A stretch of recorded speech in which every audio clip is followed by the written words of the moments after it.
जय श्री कृष्णा। मैं नवीन भाई शास्त्री ज्योतिष ग्रह नक्षत्र यूट्यूब चैनल में आप सबका स्वागत करता हूं। आज इस वीडियो में पंचक नक्षत्र का आज के दिन विचार, पंचक नक्षत्र के बारे में जानने की इच्छा, पंचक नक्षत्र योग विचार क्या है, पंचक काल में मना किए हुए कार्य क्या है, पंचक नक्षत्र शुरुआत व समाप्ति, दिनांक व समय क्या होगा, पंचक नक्षत्र में जन्मे बच्चे का विचार, पंचक नक्षत्र चरण का प्रभाव एवं फल, पंचक नक्षत्र दोष पूजा का समय और विधि, पंचक नक्षत्र चरण के बुरे असर को कम करने के उपाय क्या होंगे। पंचक नक्षत्र चरण के बुरे असर को कम करने के उपाय, पंचक नक्षत्र दोष निवारण के धार्मिक उपाय, पंचक नक्षत्र की पूजा करने से पूर्व सावधानियां, पूजा करने के फायदे और पूजा नहीं करने के नुकसान एवं प्रभाव क्या होंगे। इन सब के बारे में ज्योतिष ग्रह नक्षत्र यूट्यूब चैनल के माध्यम से जानकारी उपलब्ध करवा रहा हूँ, जिससे बिना पूछे स्वयं जान सकते हैं। पंचक नक्षत्र का आज के दिन विचार, पंचक के बारे में जानने की इच्छा। परिवार में बच्चे के जन्म होते ही या परिवार में किसी सदस्य की मृत्यु होने पर परिवार वालों की सबसे पहले यह जानने की इच्छा होती है कि उनके बच्चे का जन्म या परिवार के सदस्य की मृत्यु पंचक नक्षत्र में तो नहीं हुई है। इसलिए पंचक नक्षत्र योग की जानकारी होना भी जरूरी है, जो निम्नलिखित हैं। पंचक नक्षत्र योग विचार। ज्योतिष शास्त्र के पंचांग के अनुसार संपूर्ण नक्षत्र मंडल 27 नक्षत्रों अभिजित नक्षत्र सहित 28 के योग से बना है। नक्षत्र मंडल का आरंभ अश्विनी नक्षत्र से होकर रेवती नक्षत्र पर समाप्त होता है। प्रत्येक नक्षत्र के 4 चरण माने गए हैं। उन 27 नक्षत्रों में से धनिष्ठा नक्षत्र, सद्भिषा नक्षत्र, पूर्व भाद्रपद नक्षत्र, उत्तरा भाद्रपद नक्षत्र तथा रेवती नक्षत्र, ये 5 नक्षत्र पंचक या पंचक नक्षत्र कहलाते हैं। इन 5 नक्षत्रों में से धनिष्ठा नक्षत्र के स्वामी मंगल ग्रह, सद्भिषा नक्षत्र के स्वामी राहु ग्रह, पूर्व भाद्रपद नक्षत्र के स्वामी गुरु ग्रह, उत्तरा भाद्रपद नक्षत्र के स्वामी शनि ग्रह और रेवती नक्षत्र के मालिक बुध ग्रह को माना गया है। पंचक काल या पंचक दोष में मना किए गए कार्य शीघ्र बोध के दूसरे अध्याय के 77 श्लोक के आधार पर बताया गया है, जो इस तरह हैं। धनिष्ठा पंच के त्याज्य शतरण काष्ठादि संग्रह, त्याज्य दक्षिण दिग यात्रा, ग्रहणानाम साधनम तथा, अर्थात धनिष्ठा, सद्भिषा, पूर्वा भाद्रपद, उत्तरा भाद्रपद व रेवती आदि पंचक 5 नक्षत्रों में पंचक समय में ज्योतिष शास्त्रों और परंपराओं के अनुसार कुछ विशेष 5 कार्य, जैसे तरण काष्ठादि को इकट्ठा करना, दक्षिण दिशा का सब पर निवास स्थान को छाने का काम, शया का बनवाना या खरीदना एवं वित्तान मर्तक क्रिया का कार्य पूरी तरह से मना किया गया है। पंचक दोष के प्रकार या श्रेणियां। ज्योतिष शास्त्र के अनुसार धनिष्ठा, सद्भिषा, पूर्वा भाद्रपद, उत्तरा भाद्रपद एवं रेवती, इन 5 नक्षत्रों की कर्मानुसार 5 श्रेणियां या प्रकार ग्राम पंचक, कुल पंचक, द्वितीय पंचक, ग्रह पंचक, ग्राम बाई पंचक बताए गए हैं। पंचक नक्षत्र शुरुआत व समाप्ति, दिनांक व समय निम्न प्रकार रहेगा। पंचक नक्षत्र शुरुआत दिनांक 27 अगस्त 2026 को धनिष्ठा पंचक नक्षत्र का तीसरा चरण दोपहर 1:35 को शुरू होगा। पंचक नक्षत्र समाप्ति दिनांक 28 अगस्त 2026 को सद्भिषा पंचक नक्षत्र का पहला चरण प्रातः 8:32 को समाप्त होगा।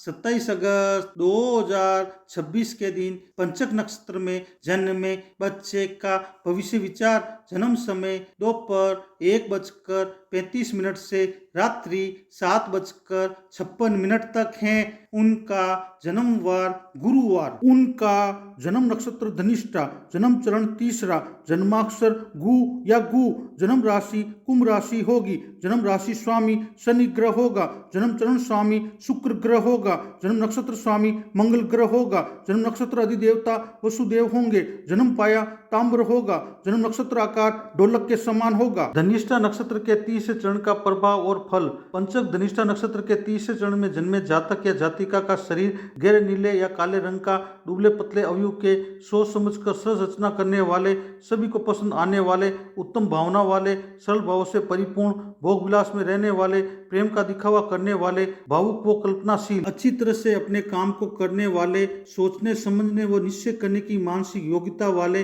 दुश्मनों को हराने वाले, बेची खरीदी जायदाद से रुपए पैसे वाले, वैवाहिक जीवन से पति पत्नी संतुष्ट रहने वाले, जीविका निर्वाह के पैसे के लिए बहुत सफर करने वाले, दौलतमंद, उत्साह, बल की कमी अर्थात मध्यम प्रकृति वाले आदि फल प्राप्त होंगे। दिनांक 27 अगस्त 2026 के दिन पंचक नक्षत्र में जन्मे बच्चे का भविष्य विचार। जन्म समय रात्रि 7:56 से प्रातः 2:15 28 अगस्त तक है। उनका जन्मवार गुरुवार। उनका जन्म नक्षत्र धनिष्ठा, जन्म चरण चतुर्थ, जन्माक्षर गे, जन्म राशि कुंभ राशि होगी, जन्म राशि स्वामी शनि ग्रह होगा, जन्म चरण स्वामी मंगल ग्रह होगा, जन्म नक्षत्र स्वामी मंगल ग्रह होगा, जन्म नक्षत्र अधिदेवता वसुदेव होंगे, जन्म पाया ताम्र होगा, जन्म नक्षत्र आकार ढोलक के समान होगा। धनिष्ठा नक्षत्र के चतुर्थ चरण का प्रभाव और फल। पंचक धनिष्ठा नक्षत्र के चतुर्थ चरण में जन्मे जातक या जातिका को साफ रूप से दिखाई देने में तकलीफ हो, नेत्र कंपन के साथ हिलते डुलते रहने वाले, सख्त नाखून वाले, दिलेरी से काम करने वाले, सदाचारी मिजाज वाले, आशा देने वाले, ना समझ, छोटी छोटी बातों पर गुस्सा करने वाले, अपनी जीविका निर्वाह के पैसे की तारीफ करने वाले, शुरुआती जीविका निर्वाह के पैसे में तकलीफ पाने वाले एवं आखिर में कामयाबी पाने वाले, बुरे हालात में भी कोशिश करने वाले, पति पत्नी के बीच रिश्ता ठीक ठाक लेकिन पति पत्नी का स्वभाव अच्छा व उच्च कोटि वाला आदि फल प्राप्त होंगे। पंचक नक्षत्र दोष की पूजा का समय और विधि। ज्योतिष शास्त्र के अनुसार पंचक नक्षत्र पूजा का समय और पूजा विधि बताई गई हैं, जो निम्न प्रकार हैं। पंचक शांति का अर्थ चंद्रमा कुंभ और मीन राशि में हो तो अर्थात धनिष्ठा, सतविसा, पूर्व भाद्रपद, उत्तरा भाद्रपद तथा रेवती इन 5 नक्षत्रों में मृत्यु होने पर दोष निवारण या शांति करने के विधान को पंचक शांति कहते हैं। पंचक नक्षत्र दोष की पूजा का समय निम्न प्रकार है। पंचक शांति का कार्य मृत्यु के समय पारिवारिक असोच के आखिर में 12वें दिन 13वें दिन में करना चाहिए। धनिष्ठा, सतविसा, पूर्वा भाद्रपद, उत्तरा भाद्रपद व रेवती आदि 5 नक्षत्रों में मृत्यु होने पर पंचक शांति का कार्य करना चाहिए। पंचक नक्षत्र की शांति पंचक नक्षत्र के 5 दिनों में किया जा सकता है। धनिष्ठा पंचक नक्षत्र के बुरे असर को कम करने के उपाय निम्नलिखित हैं, जिनको करने से सभी तरह की बीमारियों, कष्टों से छुटकारा एवं जीवन में यश प्राप्त किया जा सकता है। समी और सेमर पेड़ की जड़ को हाथ पर 3 तहों में लपेटकर बांधना चाहिए। मंत्र का भक्ति भाव से 10,000 बार वांचन खुद या किसी योगी ब्राह्मण के द्वारा करवाना चाहिए। किसी योगी ब्राह्मण के द्वारा दशांश हवन कराना चाहिए। जातक या जातिका का जन्म नक्षत्र धनिष्ठा हो एवं जन्म दिवस गुरुवार एवं शुक्रवार हो तो उस जातक या जातिका को ओम वसुभय नमो मंत्र का हमेशा कम से कम 108 बार वांचन करना चाहिए। मंत्र का वांचन करने के बाद पानी से घड़ा भरकर पानी अपने निवास स्थान के बाहर दक्षिण दिशा में डाल देना चाहिए। धनिष्ठा नक्षत्र में जन्मे जातक या जातिका को पैरों में फ्रैक्चर, उच्च रक्तचाप, रक्तातिसार, धड़कन, स्नायु गुच्छ, जवर, मूर्छा आना और अचानक हृदय गति में अवरोध आदि शारीरिक या मानसिक तकलीफों से छुटकारा पाने के लिए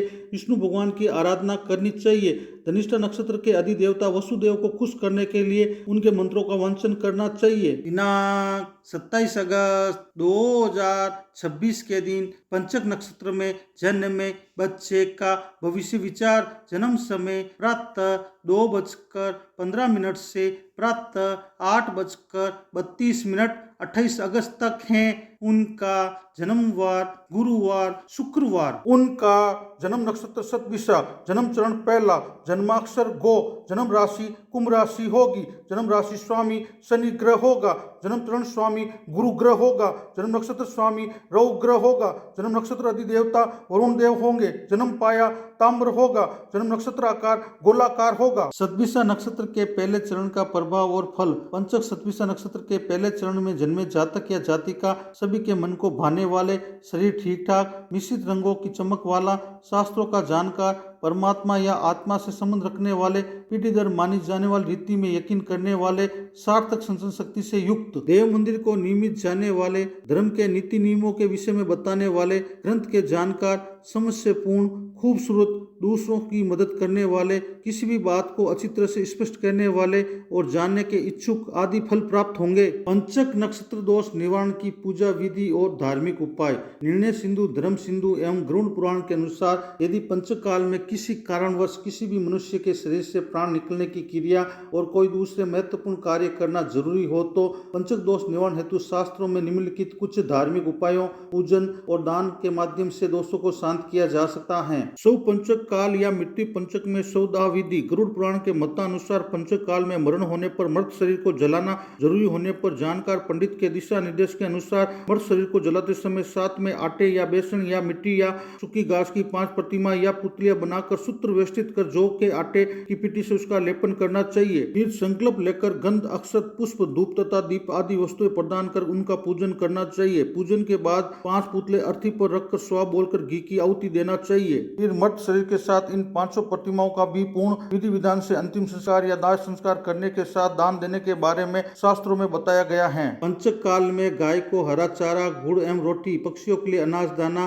और जल की व्यवस्था करनी चाहिए। पंचक काल में गरीब लाचार व्यक्ति, ब्राह्मण और अविवाहित लड़की को अपने सामर्थ्य अनुसार खाने की वस्तुएं, कपड़े और रुपए पैसों का एवं वारा अनुसार वस्तुओं का दान करना चाहिए। पंचक काल में भगवान बजरंगबली जी की पूजा करके हनुमान चालीसा, सुंदरकांड का पाठ एवं विष्णु सहस्त्र नामावली का वाचन रोजाना करना चाहिए। पंचक काल में शिव जी की पूजा करके शिव चालीसा, मां मृत्युंजय मंत्र या ओम नमः शिवाय मंत्र का 21 या 108 बार रोजाना उच्चारण करना चाहिए। पंचक काल में गायत्री मंत्र का 21 या 108 बार रोजाना उच्चारण करना चाहिए। इष्ट देव से पंचक दोष शांति का निवेदन करना चाहिए। सतविसा पंचक नक्षत्र के बुरे असर को कम करने के उपाय निम्नलिखित हैं, जिनको करने से सभी तरह की बीमारियों, कष्टों से छुटकारा एवं जीवन में यश प्राप्त किया जा सकता है। अपामार्ग व करंज पेड़ की जड़ को हाथ पर 3 तवों में लपेटकर बांधना चाहिए। मंत्र का भक्ति भाव से 10,000 बार वाचन खुद या किसी योग्य ब्राह्मण के द्वारा करवाना चाहिए।